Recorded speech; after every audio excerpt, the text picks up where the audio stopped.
All right, first question is this, panelists. How can I scale if I'm not getting cash flow right now because my poor little two properties, the little cash flow that I had already got eaten up by my mortgage payment because of the rising interest rate? So, who's going to take it first? How can I scale if I'm already not getting cash flow? Brooke. I think it's like doing any business. The utility always goes up and the property tax always go up. So it's nothing new that some other expenses could go up as well. And in terms of mortgage, what goes down will always go up. So it was just a matter of time when the interest rate will go up. And the good thing is we already seen the market cooling down. So back in the early 2022, people were complaining about not being able to secure a property because there were multiple offers. So look at it from the other perspective. Yes, we always pivot and expenses is going up no matter how the market goes. That's kind of expected as well. So yes, there's always opportunity, like what Tim mentioned earlier, rent will increase. So if you look at opportunities, what are we going to do when mortgage rate goes up? A couple things I will look at is, yes, there are more opportunity in terms of some owners are hurting, more opportunities for creative financing, vendor take back, or you can secure a property at a lower price in a lot of market I've been looking at. So in the future, another thing you can do, so a couple things I would recommend. So first, look at the upside. Yes, some properties, make sure you increase the rent legally and annually. For example, where I am in Ontario, I do invest in other provinces as well. However, in Ontario, for example, do your due diligence. Always give them 3 months in advance of rent increase legally. And second, look at what opportunities there are. Yes, creative financing. And third, if we expect everything going up, eventually comes down, even if your cash flow is squeezed at the moment, you can sustain it as long as there is positive cash flow. So yes, there's sometimes $200 become $80, $100. However, in the future, if like the market shows us, whatever goes up, goes down, in the future, you could possibly refinance when the interest rate goes down again. So your cost could possibly be improved in the future. So nothing different than what we're doing now. We just pivot according to how the market goes. Thanks, Brooke. And I know Ryan put his hand up too. Oh, yes, not able to hear I you unmuted yet, myself. I apologize. There we go. So I guess, historically speaking, if we look at it, some of us may have been talking to our parents, these interest rates are still low. Yes, shocking for some of us that might be newer to the game.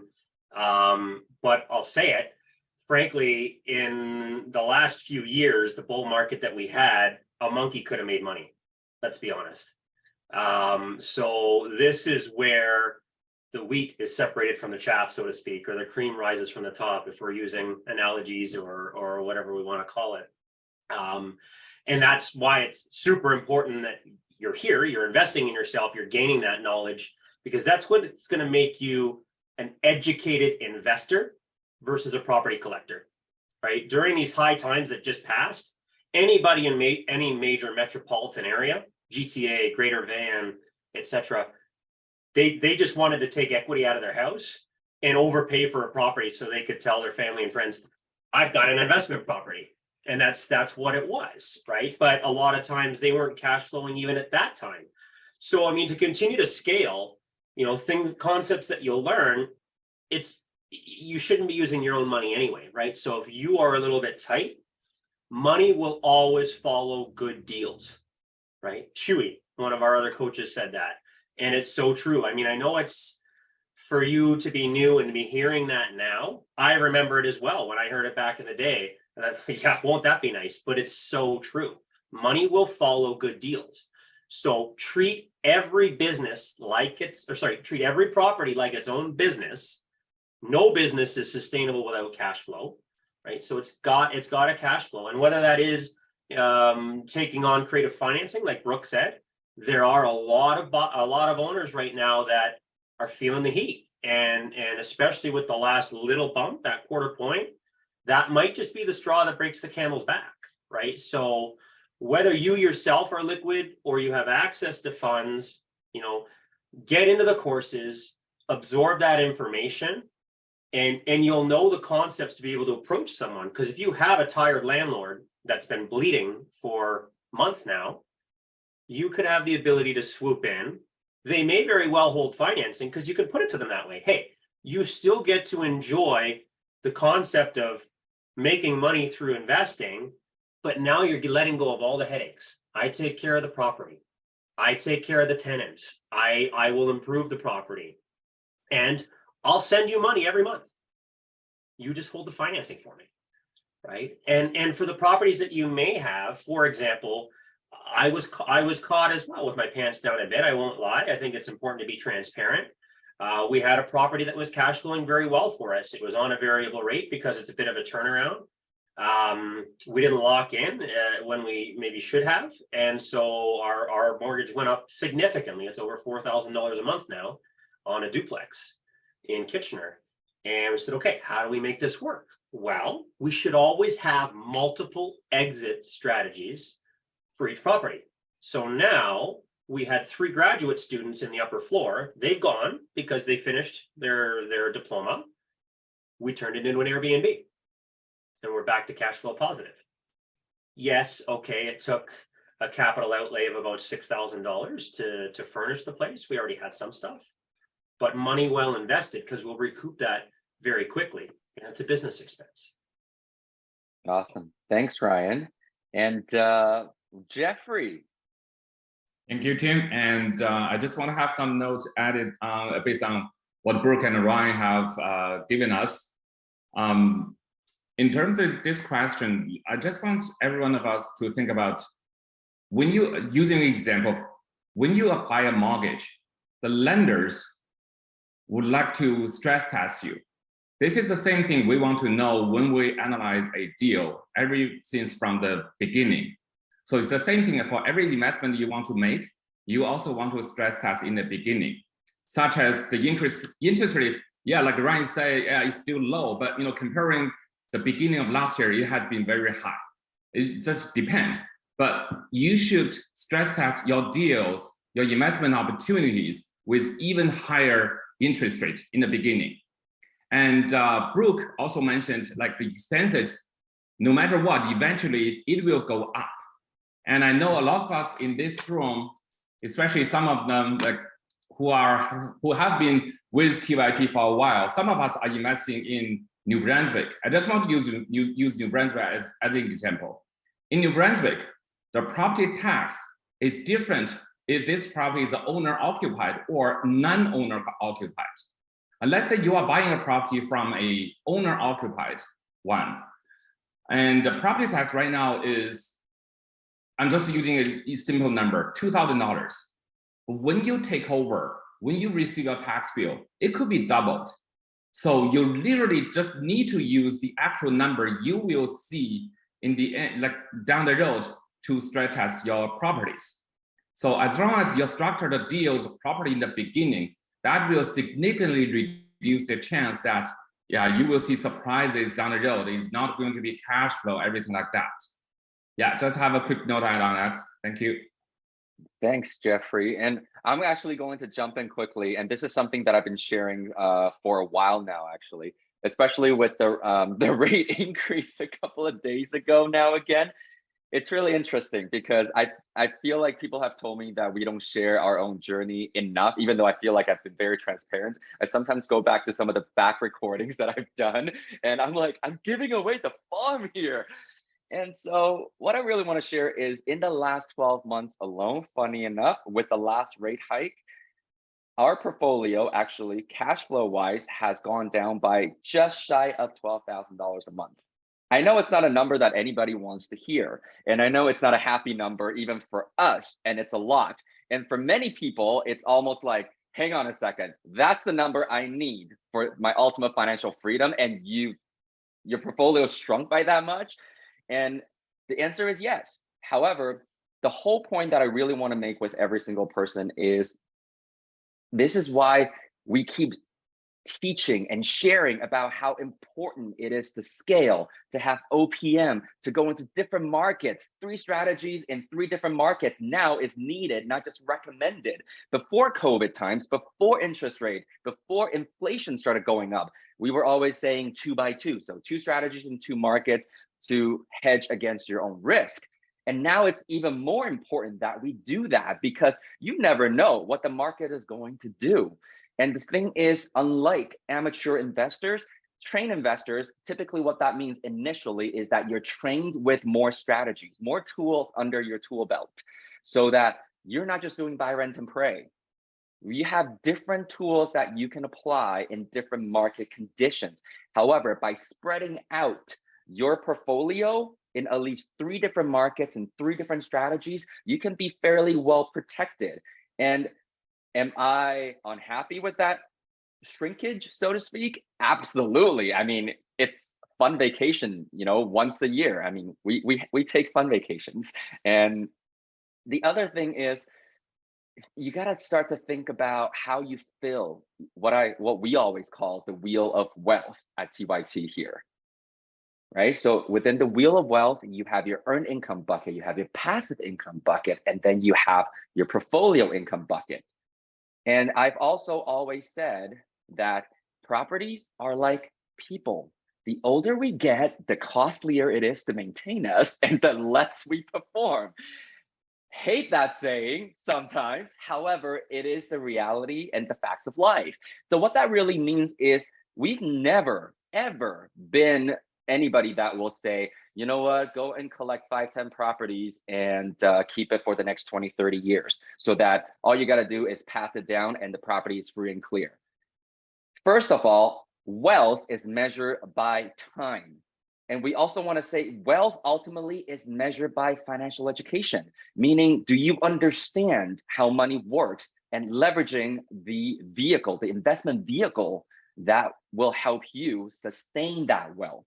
And so it's really interesting in terms of what's happening right now. I'm kind of thinking because, I mean, I became an accidental landlord in 2009. And some of you know that I originally lived in Burnaby, BC, and now I call Edmonton, Alberta home. And so what that really means is that condo that I lived in Burnaby, I actually bought it and in the worst way possible. However, I'm just going to justify it by saying it was a principal residence and I didn't know any better. You don't know what you don't know until you know. And so in 2004, I was one of those people that lined up at a sales center during pre-construction to buy a condo. And so I thought that was the beginning step of my journey to becoming eventually a property investor. Little did I know I was becoming a property collector, because in 2009, when we moved to Edmonton, even though when I rented out the condo, it wasn't cash flowing, I just hung on to it because that was how I was trained. So with that said though, here's the thing. I think most of us, especially if you just started in the last year or 5 years even, I mean, we've been doing this actively and professionally for 13 years now. This is seriously the first time that we've experienced interest rate as high as this. Not as high as in the 80s. I mean, I was born in 82, and apparently that was the year that mortgage rates were 18, 19%. And nobody right now can even imagine that. So there are ways to go about continuing to build your portfolio despite what's happening in the world. And so what that means is, this is really interesting because I did a talk a few days ago at a meetup to over 200 people. And this was one of the slides that I actually did up. So which REI strategies are good in 2023, do you think? I would like to have everybody's input. If you want to unmute yourselves or type it in the chat box, let us know. Which real estate investing strategies do you think are viable and good in 2023 right now, knowing what you know in the general economic environment? Don't be shy. Talk to us. You didn't come here for just, a presentation, right? This is an interactive panel. see. We got Burr. Okay, we're gonna say what strategies, John? What strategies are good?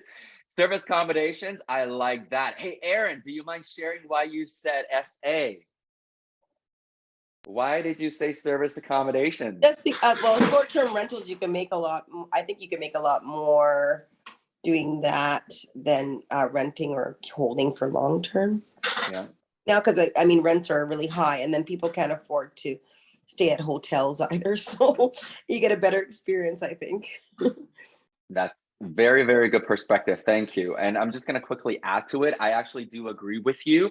Service accommodations is definitely one of the most popular strategies these days.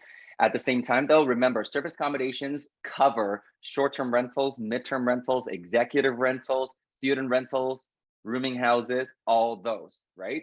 And so, yes, theoretically speaking, our main source of income with service accommodation being rent that we're charging are usually higher. At the same time, the added expenses usually are a little higher as well.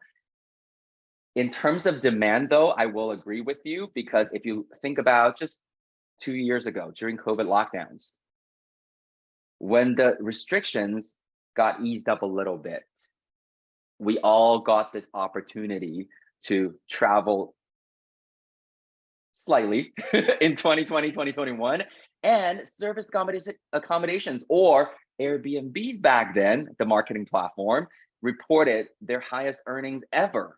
Why? Because most people are doing staycations for that reason. Between interest rates going up, so households are getting pinched, yet they still want to do something. So I would agree with you based on that logic for sure. So thank you. Mitch said private lending, and Megan says RTL, love it. Private lending for sure. And I know Ryan has something he wants to share too. Yeah, I mean, just to piggyback on the service accommodations, I think you made a really good point, Tim. Most people, when we say that, they think Airbnb, VRBO, certainly great platforms, and Gustavo does a great job talking about that in his service accommodations course. But the one that you mentioned, and I think it's often overlooked because it can be very good money depending on your market, is that corporate arbitrage. Right. I'm in Kitchener-Waterloo, and you look at that, you've got 2 universities, a college that you have visiting professors potentially. You have places like the Perimeter Institute, Google, Facebook, etc., where you have Silicon Valley people coming and visiting. Very lucrative. You just got to talk to their admin departments. They're often very friendly because I was trying to think. Emerging Markets is a book that I'm reading right now by David Lindell, and that's one thing he talks about is just kind of differentiating yourself and making those difficult calls, right? Because so many investors aren't going to make the calls. So the simple fact that you're doing that alone differentiates you, and they're more than welcome to speak to you, and they will pay fat checks to give these visiting executives and professors a comfortable place to live, right? Because these individuals are used to a certain standard of living. So if you're operating a fairly nice short service accommodation or short-term rental, it's ripe for the picking. And then really quick to private lending, definitely something that I've always done over the years to continue the momentum. I've always said no lazy money, even credit. Credit in effect is a form of other people's money. Lines of credit, balance transfers. Brooke talks a lot about that in her creative financing courses. If you are borrowing at, even now, a line of credit, let's say 6.5%, 7%, and you can turn around and flip it at 15, 17%, I'll do that all day long. And it's a great way, if you're looking at, but again, due diligence, just like a property, thorough due diligence. If you're getting into these shorter term stuff, think about most opportunities, rentals that you're going to get into. You're going to have a 60 to 90 day closing, right? So I always try to stagger money coming back, or know that my terms are shorter. So that if you get a fish on the hook, you're going to have money coming back or can call money back to get into those opportunities. Because with these rate hikes, the world is going to go on sale pretty soon. There are people that are going to be hurting. 1,000%. And just on that note, though, I always want to say, make sure that everybody is very clear about this, because sometimes, and this is why I feel like the government, the environment, the general public, the financially uneducated, they will always paint real estate investors or landlords a really, really ugly picture. And so they think that, you know, all we're doing is preying on the weak, and that's not true at all. There's not an ounce of truth in that, because real educated and professional investors, we take advantage of the conditions and the situation of the economy. And at the end of the day, we make money by solving problems. We're solution-based and performance-based investors. It has nothing to do with people are hurting. People are hurting and they're looking for solutions. And if we are able to come up with a mutually beneficial win-win solution for them, great, everybody wins. Otherwise, we can basically just part ways. And so on that note, I would encourage, if you are on this journey to invest in real estate, turn off the news, stop reading the news, watching the news for the next couple of years, and be fully immersed to completely rewire your programs on how you view money, the world, the market, and just focus on hitting your own numbers. So with that said, I see Jeffrey's hand is up, so go ahead. Thank you very much, Tim. And I just want to, because I'm teaching distressed property with Trusted Talent, I just want to use the strategies and also some of the process we are going to teach you in my class to see how we can adapt to this market. Because as an educated investor, we always need to know how to adapt the market. With the currently slowing down market, we often hear people are saying, yeah, for example, don't do fix and flip. It's very risky right now. Don't do BRRRR, because when you want to refinance the property, you often see the appraisal will not support the price you expected. So with that said, let's say some of the investing bottom like disciplines we want to see. First thing first, in today's market, is it easier or is it harder to make money in the buy? Making money in the buy is often like one of the most important rule we need to use in every single investment we are doing. So in today's market, is it easier or is it harder to make money in the buy?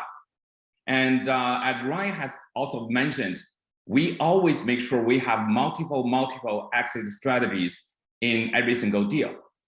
If you are flipping a property, you want to sell it as quick as possible, but with a slower market, maybe it will take a longer time. And if you cannot sell it within a very short period of time, can you convert it into a traditional long-term rental? Or as Ryan have done that, can you change it to an Airbnb or short-term rental service accommodation? So as long as you can still have positive cash flow, at least you can hold the property without any pressure. And another rule we want to use is that when we analyze the deal, the after repair value of the property is always determined by today's market. We don't speculate the market appreciation. If we can have any of that, that's simply just a bonus. But our investment decision is not based on that at all.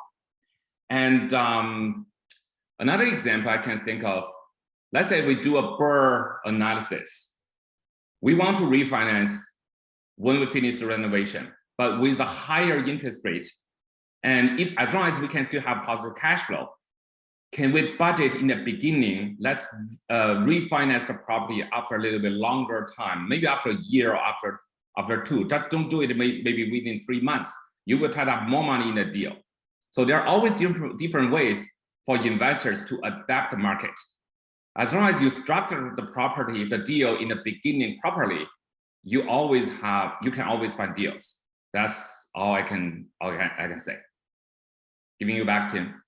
Thanks, Jeffrey. And I see Brooke is going to come in and contribute as well. And I'm just going to take one quick second. I think the answer is starting to surface for everybody. And that's simply this. When you understand how to execute each and every strategies that are in your tool belt, every strategy is good and viable as long as you stick to the fundamentals. as long as you stick to the fundamentals. So on that note, I'm going to bring Brooke up quickly. Go ahead. I'm adding quite a few notes after Jeffrey and Ryan spoke, and also Tim. One of the things I want to mention, yes, S&P follow the basics. Like Ryan said, do the homework of the market. So what can be viable in that market? S&P. In Ryan's market, for example, they're universities, they're high-tech companies. So always find a win-win in that market. And I get that we hear news because there's a lot of negative news at the same time. What I see is because people are not looking for the win-win situation. And sometimes people think they're taking advantage of. Well, at the same time, always think about win-win. Did I not finding a good win-win situation that everybody can get out of the deal? And second, I think based on the market, anticipate. So say, for example, refinancing is taking a very long time. Yes, so when you do your due diligence, calculate the holding costs. You might have to hold it for another 2 months, 3 months. So when you stress test your property these days, based on the market, add in another couple months of holding costs, for example. And third, because we're educated investors, it's always a hybrid. So we use several tools like service accommodation and BRRRR, because Ryan did put a little bit of money to improve the property. And at the same time, use creative financing. What can you do to reduce your carrying costs, to reduce your cost for BRRRR, for example? So as educated investors, stick to the fundamentals, always look for a win-win. And because we have all the tools, we can definitely use so many different strategies and get really creative. That's why we love it so much, because we're always solving problems. And I see that gets more people's hand up. You've started a few things here, bro. Okay, Before Ray and Ryan share, I want to put this up here just because we are going to be putting this up as a recording as well for those of you who could not make it today. And I know some of you may not be familiar with what we've been talking about as far as S&P goes. So here it is. It's what we always say, it's the professional investor's approach. And this approach really, really can be applied regardless of what investment tools and vehicles you choose to use. It all starts with a financial goal. And I understand we all have different money programs and upbringings. And sometimes it feels like saying things like, I love money out loud is really weird for some of us. I know it was really weird for me. At the same time, I had to work to reprogram, like many of us on a Trust Your Talent team, had to reprogram our own mindset on how we view money. Money is just a tool, like fire, like water, like hammer. You can use it to create great things, or you can destroy things with it. And so in terms of where we go with this is the fact that we believe that most of us, when we invest, there is a financial goal in mind. And if you're just investing kind of not just without a goal, you really, especially in this area, you are basically just collecting properties, and that may not be sustainable for you nor for your generations to come. And this is why we stress on the S&P process. So once you have a financial goal you would like to hit, then it's time to determine your strategies. And I'm going to even add sort of an intermediary level right now, is the fact that right now, we're going to assume that everybody's leveraging real estate as our vehicle. I mean, at the same time, you can buy other business, you can do a startup, you can go into anything else, maybe even leveraging stocks and options and futures. However it is that you decide to do this, regardless, this approach works. So we always say you start with a financial goal, okay? And then that goal should be contributing to a picture that you have in mind. And that picture usually is, how is that going to impact your lifestyle? What are the problems you want to solve in your own life right now? I remember years ago, I heard this from Brooke, and then Brooke said, I learned it from my mom. If you don't care about money, money's not gonna care about you, basically. And you gotta remember that. And so there's no shame in admitting that you want more money, you love money, because you can make it do great and greater things for you for people in your life and maybe even your community and the rest of the world at some point with it. And so when it comes to financial goals, make sure you're very clear about what you want to hit. And then you go into what we call the SMP process. And that way you have the right strategies, the right market, or even investment vehicle that you want to go into.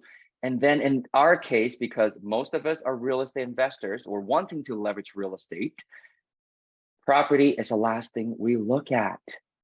Okay. And so for those of you who have never been exposed to Trust Your Talents training philosophy and what we see as the professional investor's approach, this is a very quick overview for you. And now I'm going to bring on Ray and then Ryan. Thanks. Now, it's interesting how there's a lot of fear about what's going on right now in the market. And yet everybody, a lot of people out there, they love buying things on sale.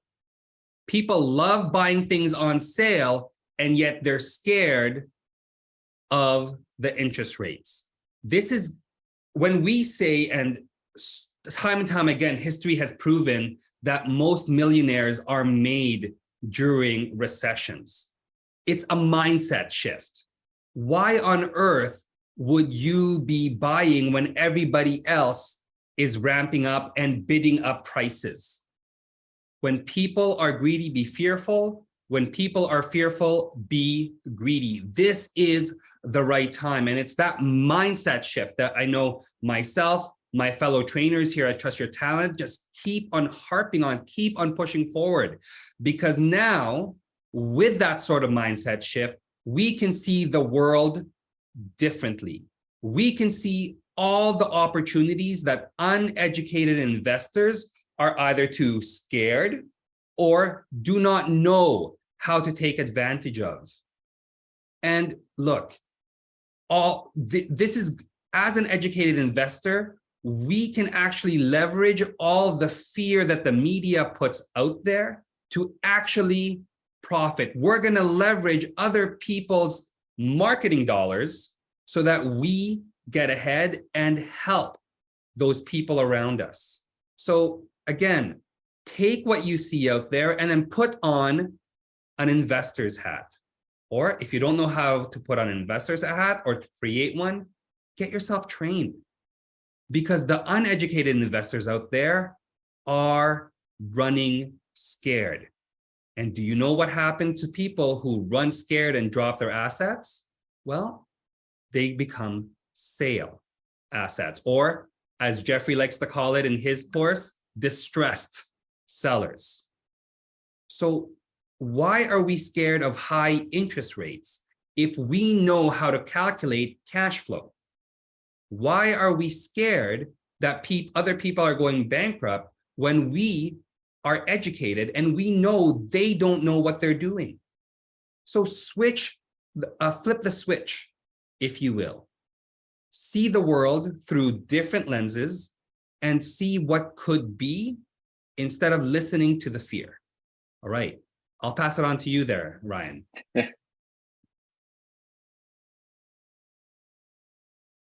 Oh, Ryan, not able to hear you again. Sorry, there we go. I was going to say tough act to follow. My goodness.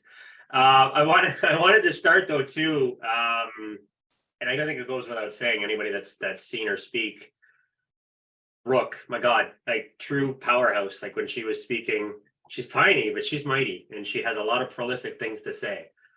She just spurred a lot of things in my mind as she was saying what she had to say. So definitely listen to her.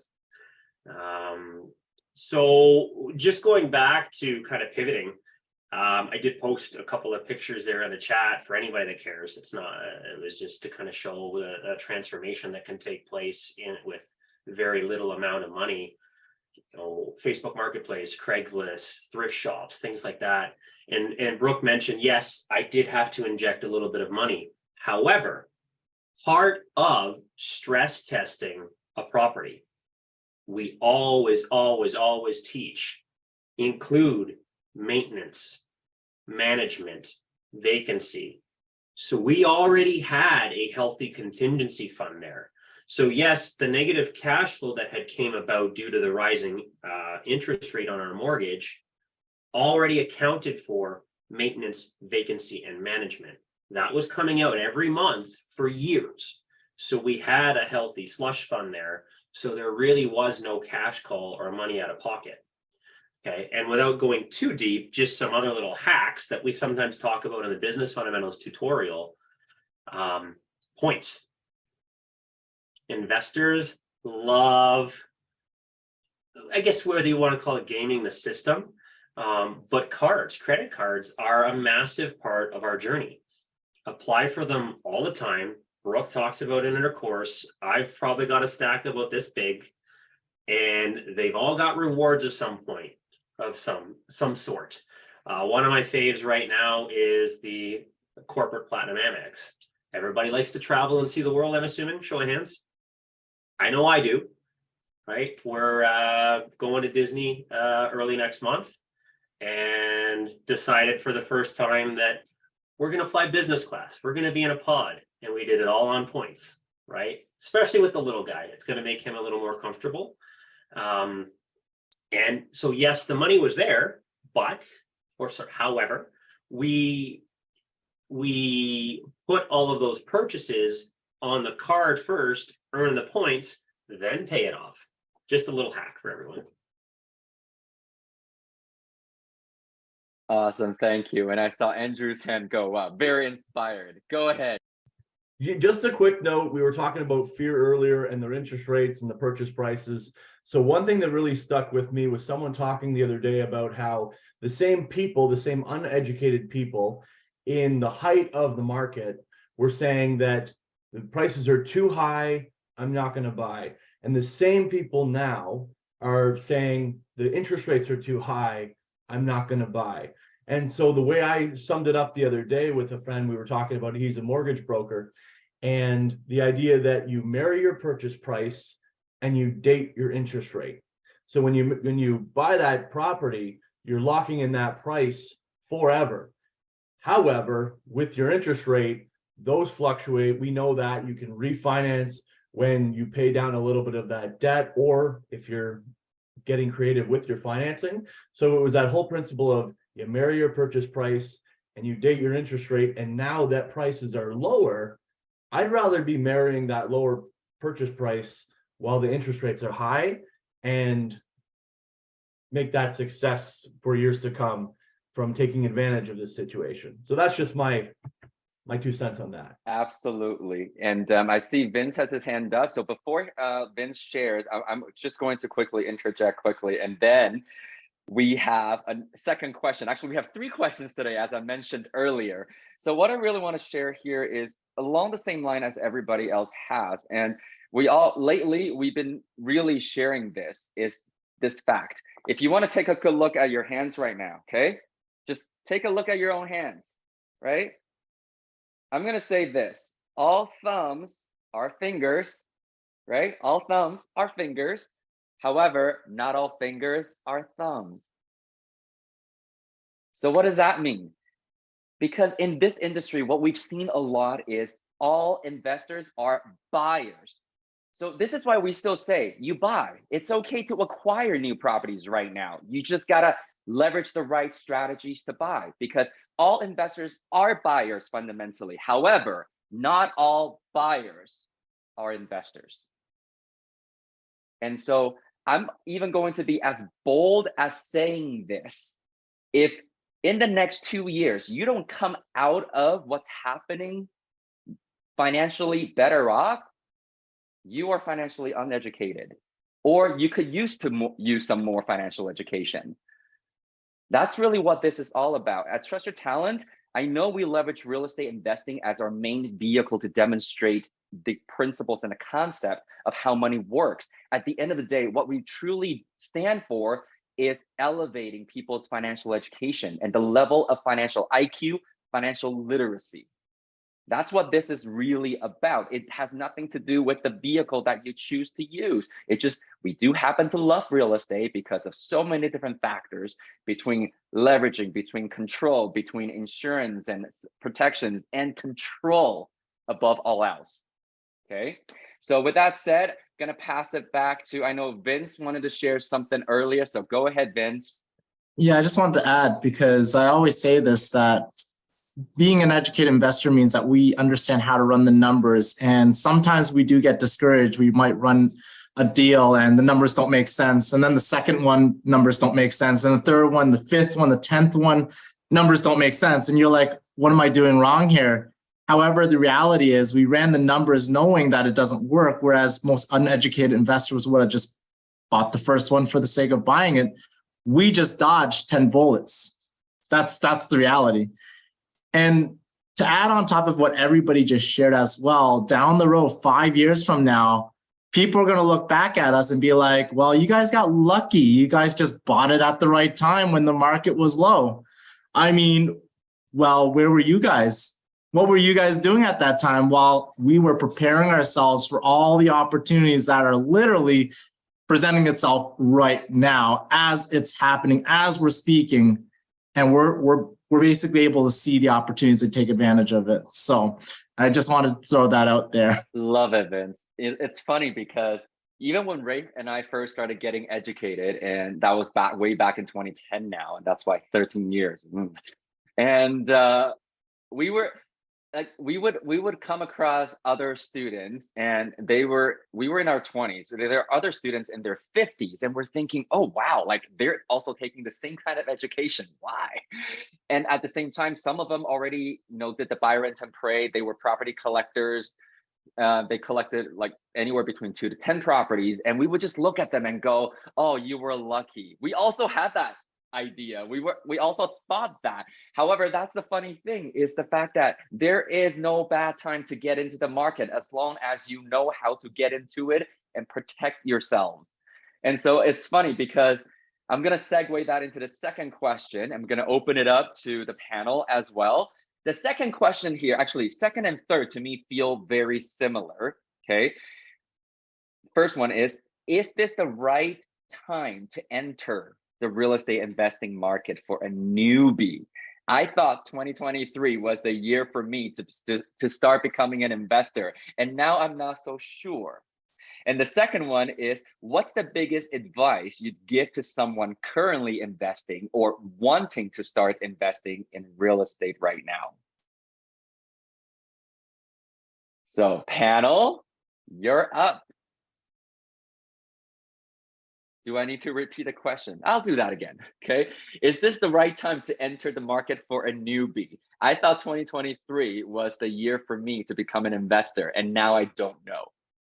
And the other one is, what's the biggest advice you would give to someone currently investing or wanting to start investing in real estate right now? I'll start. So what's that famous saying? We buy real estate and wait, not wait to buy real estate. And I'd like to add another line to that: buying real estate correctly. There's lots of people out there that get swept up in the emotionality of it all, and they'll buy real estate because their uncle bought real estate. They'll buy real estate because their neighbor did. And it's less about being strategic and knowing our own goals, and more about keeping up with the Joneses and feeding our ego. And this is from Tim's talk on Wednesday. And leveraging Ryan's message earlier, we're leveraging real estate as a way to replace our income, to feed freedom, a lifestyle based on freedom. And so when it's this whole situation of real estate is taking money out of my pocket so that I get to call myself a real estate investor, that's not professional real estate investing. That's somebody getting robbed by their own ego. And here at Trust Your Talent, we focus on non-emotional real estate investing, because investors look at the numbers first. Investors make sure that there's cash flow and there's cushion, and there's a plan B, C, D, E. Because when the markets change, and by the way, it's called a market cycle because it changes. It's not a market flatline. we know how to pivot. We've already thought about how to pivot. We've run the numbers on plan B and C, so we don't become motivated sellers. Again, as educated investors, we purchase assets, properties, land from motivated sellers, not become one. And that's the major difference. Whenever there's a market shift, we can always see what happens to people when the tide goes out. They're the ones with their pants down.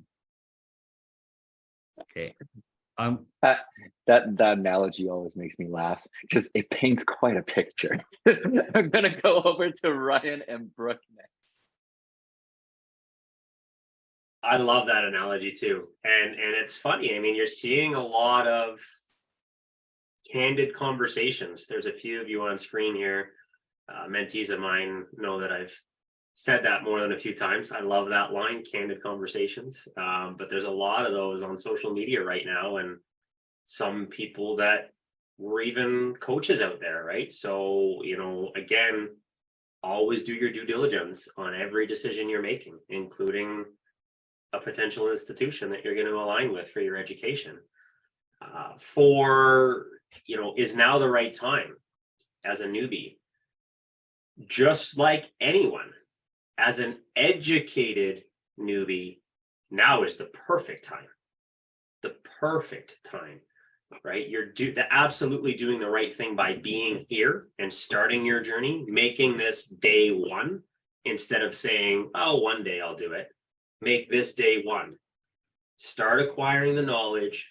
Put yourself in a position that differentiates you from 99.9% of other people out there, and put in the work, because yes, there are a lot of people that have seemingly disappeared or folded up shop right now because it is too difficult. So your competition is far less, especially depending on your strategy. Part of why I love multis, right? There is a lot more people bidding, and frankly, even emotionality with single family homes, because you may be looking at it as a single family, as an investment property. Other individuals may walk through it, have that wow moment, and have that emotionality that I need to be here, and they're willing to overbid, right? And that's what does not make that viable for you. However, there are not as many people that are going to be walking through 20-unit apartment buildings, for example, and having that emotionality. The people that are doing that, actually, they're not even doing the walkthroughs. They have their power team members doing the walkthroughs. Let's be honest. Don't waste your time with that stuff.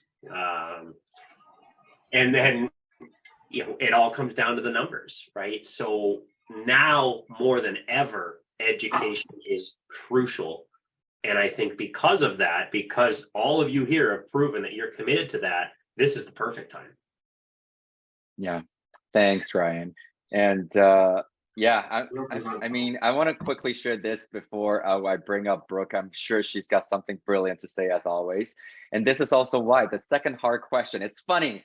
This was actually, I'm literally recycling a talk that I did on Wednesday night. And yet these questions are so, in my opinion, they're very hard hitting.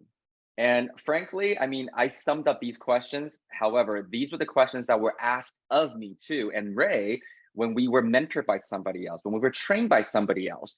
First one is, are you feeding your ego or your bank account when you're investing? And the second one here is, do you have the ability to stress test your own opportunities based on your own risk tolerance? I always highlight the last little bit there, your own risk tolerance, because me right here and Brooke, we have different levels of risk tolerance for many different reasons. So it's the same thing for everyone. And I think there are so many, and just like what Ryan kind of mentioned earlier, is that even though Trust Your Talent has only been around so far for 3 years, so happy. Ray and I have been in this industry for nearly 10 years now in terms of teaching and coaching, and I've been able to do this worldwide, very much like Steven here in the room too, is the fact that people come and go. We've seen different coaches coaches in this industry come and go, and they got caught with their pants down, literally, in the last 12 months here. And so I really love the fact that at the very beginning, before we officially launched TYT, Treasure Talent, back in 2020, I remember the entire team coming together in 2019. We had an initial meeting and we all made a promise that we are all active investors ourselves, and we're going to remain active investors, because we believe that in order for us to share and continue to train and mentor, we also need to be in the trenches, in the markets, doing what you're doing, okay? And I know some of you are going, well, that means you're competing against the same opportunities. No, because once again, your own risk tolerance level is different, your access to resources is different, your level of knowledge, experience, and many, many other life skills are very different. What's a good deal for me may not be a good deal for you, and vice versa, okay? However, the whole idea is that we are actively walking the walk with you, alongside with you, so that we can really provide insight and perspectives that are relevant to you. And so pivoting back, going to Brooke. Thank you. That actually makes me think of another point, but go back to the questions. Is it a good time to buy? Yes, there's always a reason to buy, and there's always a reason not to buy. People always say the best time to buy is yesterday. I think to some extent, people look at it as speculation because the price was lower yesterday. However, I look at it as, in hindsight, is always 2020. That's why you have a group of people with their experience. So with the education and mentoring, you're hoping that you're not going to make as many uneducated mistakes. Let's put it that way. So yes, it's always a good time to buy. We've talked about it even when we answered the previous questions. Yes, you always pivot. There's always different strategies. So in Chinese, actually, opportunity means crisis and opportunity at the same time. So whenever there's crisis, for sure, there are opportunities. And to new investors who are thinking about entering and thinking if it's a good time, I would say first educate yourself so you're not as afraid and thinking that there's no tools out there. There are. And I understand we have so many different courses, and you can see how we manage to use different strategies together. And I think besides hard strategies, always educate yourself to manage the fear. The fear will always be there just because we went through different stages in life, and we probably saw a little bit more because we started the journey slightly earlier. So yes, we went through more uncomfortable situations. However, everybody always managed the risk and the uncomfort level. So the uncomfort level we can tolerate right now might be slightly higher. Another thing I want to say about risk tolerance is that you constantly pivot, right? It's not just about now. So say, for example, Andrew is going to have a kid. Your risk tolerance is going to be different. Your life situation changes, your risk tolerance will be different. When you get married, you have another better half to take care of. So your risk tolerance will be also different. It depends on your life situation. And just one last thing I want to add is, yes, your network is your net worth. So especially during uncertain times, the support of the community is so important. I just learned something not too long ago. It's actually about money. However, it's called Happy Money, and he's Japanese, so he talks about Zen of money. So besides money, you have invisible asset as well, your net worth. So say, for example, your friends. So if you have 52 friends, you can stay with one friend every week, even if you don't have a property. Or for investors, if you have different deals that you want to constantly find funds or your invisible asset to support. If you have 52 friends, you can basically find one deal per week and still make it work. So that's my 2 cents. I see Steven's hand is up. So I like Steven's point where 99% of the people always have excuses not to take action too. So pass it down to you, Steven. Thank you, Brooke. Well, I want to tag along this. It's a good time to buy. Now, although it's not our main focus to bet on capital gain, we know that in general, though, real estate prices go up over time, right? Would you agree with that? Yes. So most people would regret again and again And they say, oh, I should have started this investing 5 years ago or 10 years ago. So let's say you don't invest right now. And now let's visualize this. Let's visualize that we fast forward the time, the clock to 5 years or 10 years later, to 2028 or 2033. Now look back in time. What have you done? Would you regret? Are you okay, or can you afford this non-action that you've done today, right now? Like, you will hit your head again and again. So my take is get educated right now and start investing. Now is the time. So thank you. Thanks, Stephen. That's awesome. And I think this is the thing, I am always out loud and proud about the fact whenever people ask me, what should I do next? And I'm completely biased, and I think I'm biased in a very positive way, which is get educated. I don't care if you're a newbie personally, and I'm very straightforward in case you haven't noticed. I don't care if you're brand new in real estate investing, or if you've been investing for 10, 20 years, or you've got 10, 18, 20, 100 properties under your belt. Having traveled around the world, and a lot of that was with Stephen here, we've learned that we've met people that have hundreds of doors in their portfolio sometimes, and they are in the negatives. So they got to continue to feed into it. And so the question has always been, because we stand for financial education. When you have the financial education, you can create your own financial success. And for a lot of people, the quick and easy definitions are reaching financial independence or financial freedom. All that just means that you don't rely on anyone or anything else but your own ability to make money. So you don't ever have to worry about money. And that's what we ultimately stand for at Trust Your Talent. And so the funny thing is, it really has nothing to do with how many properties, and there's no ego in anything that we do. Earlier, when I share the fact that our cash flow shrank by 12 grand a month, it's the first time it's ever happened to us since we started 13 years ago. Could we have forecast that this day would happen and come so quickly? No, to be completely honest. At the same time, do we have the skills and the knowledge to flip that around? Yes, absolutely.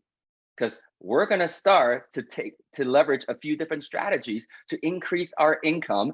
And like I said, maybe the poor performing properties will exit our portfolio, because ultimately we're running it like a business. And just like every business, our goal is to either maximize our profits or minimize our losses, or anywhere in between. At the same time, though, I also want to share this with everybody, because I understand that we have more current TYT students than brand new people. However, you might be watching this and you're brand new and you've never really talked to any of us at Trust Your Talent yet, and this is your first exposure, and that's totally okay. However, this is why we have set out a mission to create financial independence one person at a time.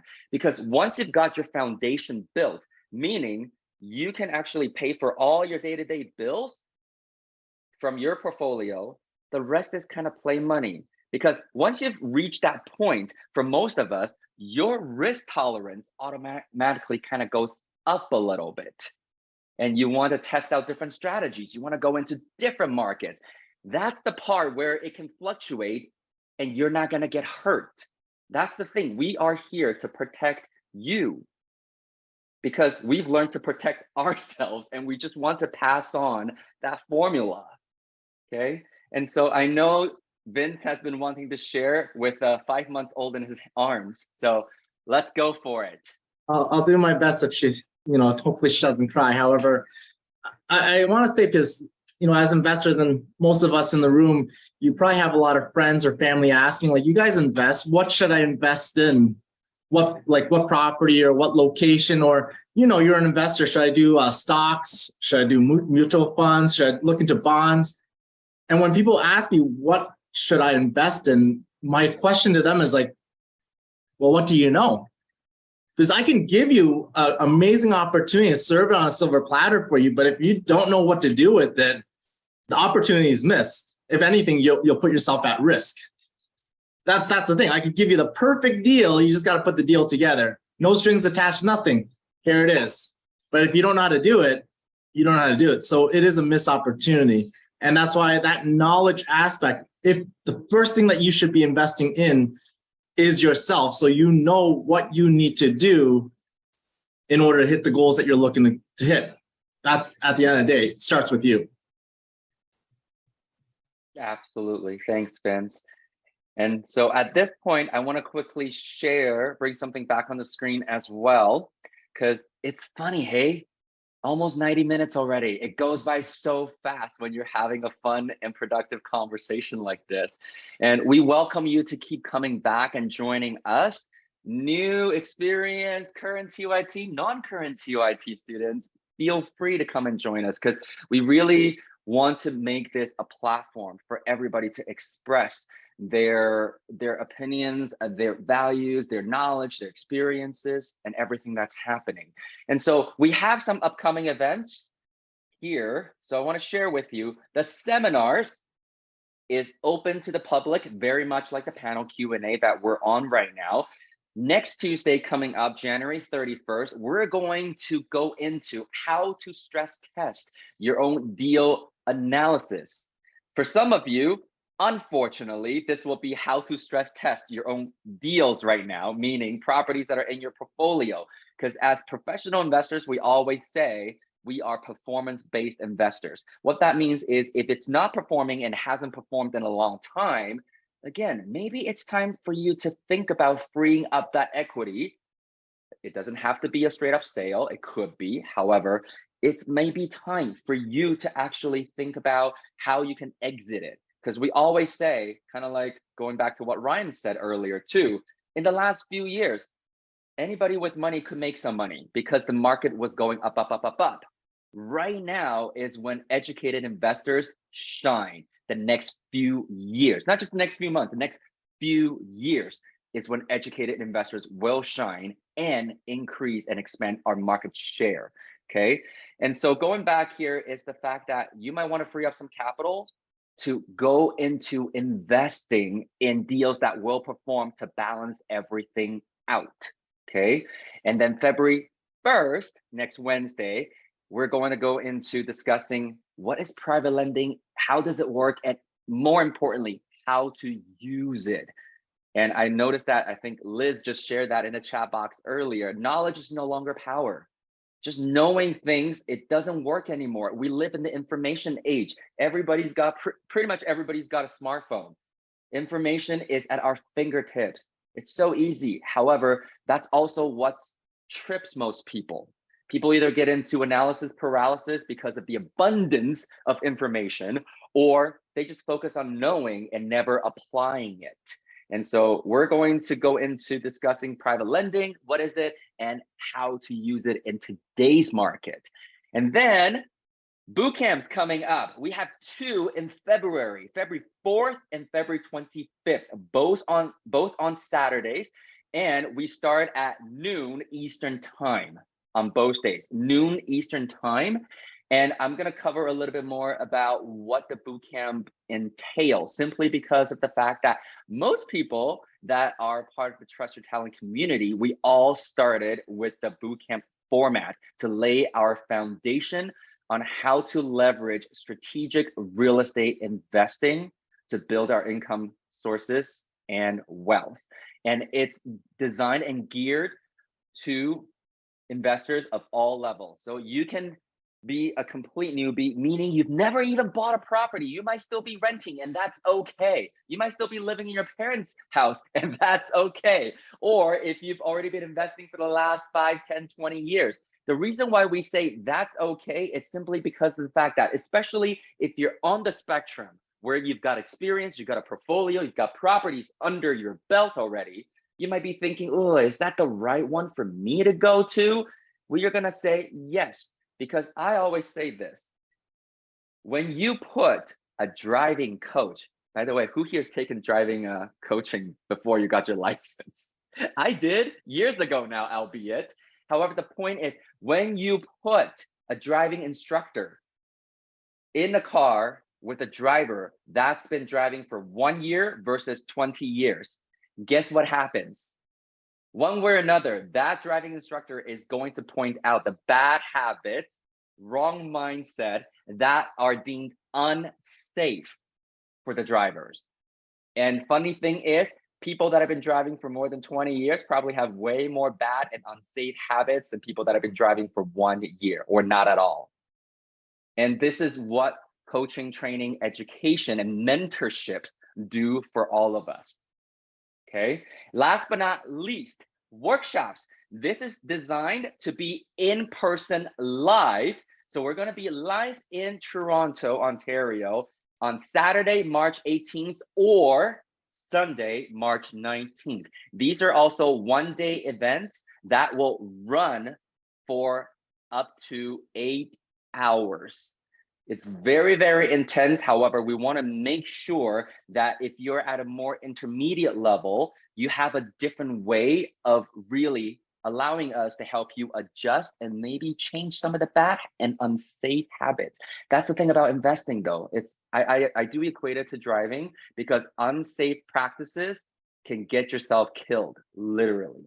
And we want to make sure that that does not happen to you. And so with that said, just because most of us start out with boot camps, I'm going to share this with you. What is the boot camp all about? The first step for many, many of us, we're going to cover what we call hard skills and hard strategies. A lot of times there are more than this list to be covered depending on the room. At the same time, as Brooke mentioned also, it's not just about the hard strategies. I think the soft strategies are even more important at times. And because it's a one-day intensive, we are going to cover negotiations and asset and income protection, because these are the 6 subjects that we deem to be extremely important, regardless where you are in your investing journey right now, to at least cover and get you started. And you know, income properties, I always say, commercial properties, industrial properties, they all fall under income properties. Same thing with service accommodations. And this is why we want to make sure that your foundation is built very, very well before we go into any more specialized strategies. And with that said, there will be bonuses as well. Tailored coaching calls, because it's not one size fits all. It never should have been. So I don't understand why people just buy courses for nothing, for the sake of buying courses. Maybe, again, they're feeding into their ego rather than their bank accounts ultimately. So you get the tailored coaching calls with a strategy coach before and during and after the boot camp, okay? And that allows us to properly handhold you to make a plan that is relevant to your situation. Never compare your journey to the person next to you. You don't know what's happening in their lives. Honor your own, create your own.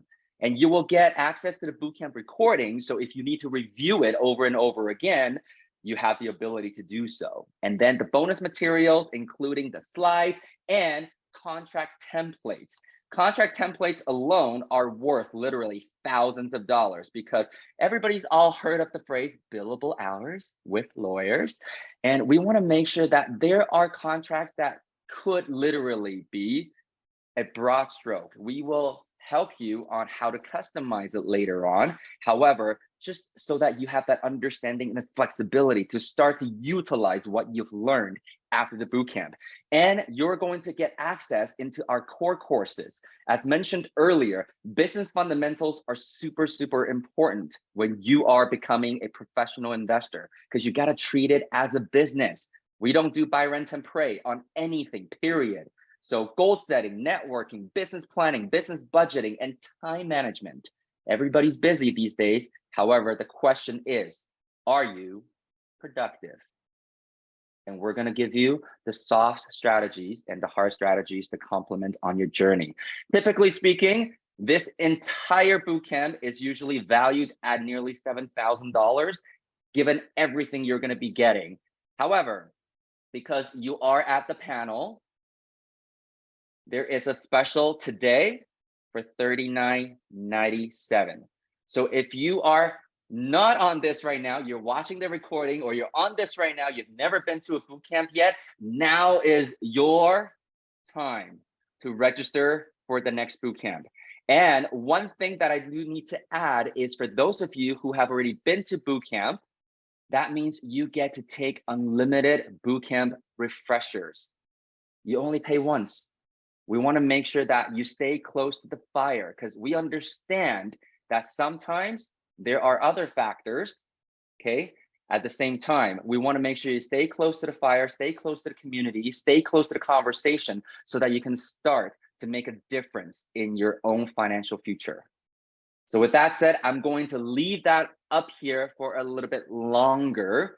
And anybody else, especially from the panel, any concluding words you want to share, any aha moments that you're like, ah, that was really cool? I just want to add to the bootcamp. If you're already a student, invite your friends, share the wealth. So everybody can hang out like we do right now.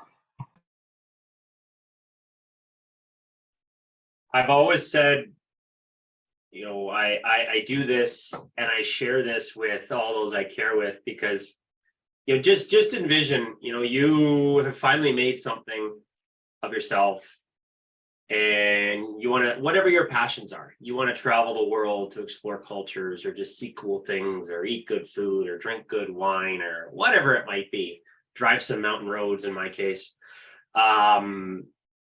Think about how disappointing it would be if you then ask family members, ask friends, hey, going to Germany in September, you want to come? You know, wish I had the time, wish I had the money.